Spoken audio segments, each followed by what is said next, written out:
Kilalanin na natin ang ating kampiyon ngayon.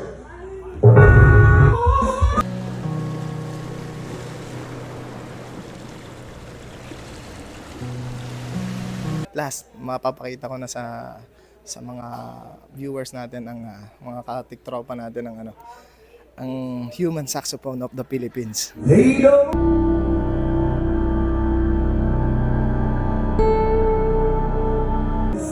Sa pangalawa, medyo nando pa rin yung kaba, no? Pero syempre itong ating pangalawang nakatunggali medyo talagang mabigat. Pero syempre, laban lang. Napakagaling po. The best. Napili namin Kuya Kim, yung siyempre nagbigay ng tamang interpretasyon ng kanta. Whether may instrument na kasama or wala.